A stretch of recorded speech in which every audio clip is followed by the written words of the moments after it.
welcome back to Art in Eswatini. Today we're here in Milwan Game Reserve. We're going to be introducing shading.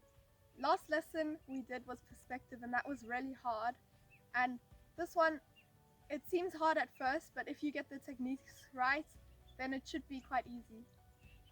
Enjoy. It's also a method of showing three-dimensional objects on a two-dimensional surface. So again, it's an illusion of space and an illusion of form that you're creating. So with shading, we're looking at tonal rendering, creating a variation of light and dark. So the first thing that we're going to show you today is we're going to draw a circle, and by adding shading to the circle, it becomes a sphere. So you'll need a piece of paper, a pencil or a pen. Thank you. And that's it. Okay, I'm going to draw a circle first, which I'm going to use my cup for.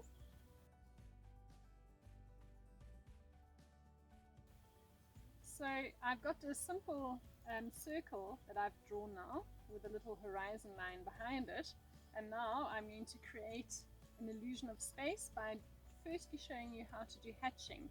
Hatching is drawing lines in one direction. Would you like to try that as well?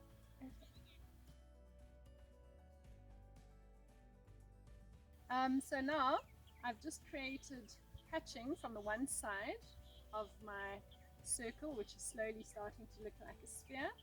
Again, my light is coming from the right hand side from the top, so I want to start my shading darkest from the left hand corner. And now I'm going to show you what cross-hatching is. Cross-hatching is drawing lines in the opposite direction so that they cross over each other.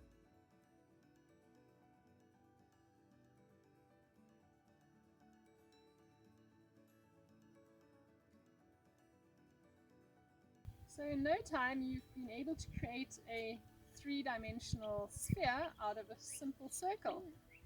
Should we look at stippling now? Yeah. And what that looks like? So what is stippling? Stippling is making little dots rather than lines. So the closer the dots are together, again, the darker your tone will look, and the further the dots are apart, the lighter the area will be. So we can get exactly the same effect that we got with the hatching and the cross hatching, but here we're going to try it with stippling. Should we give it a try? Yes. Super.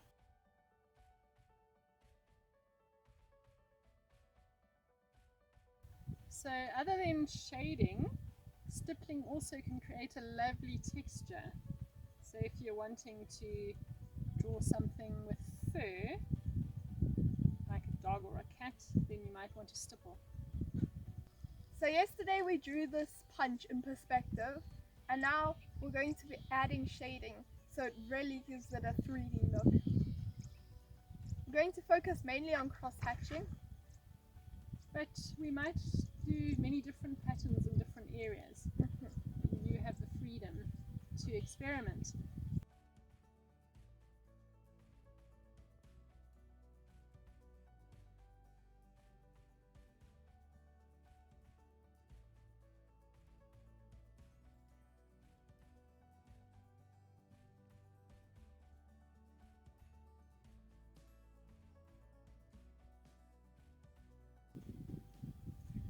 So this is shading.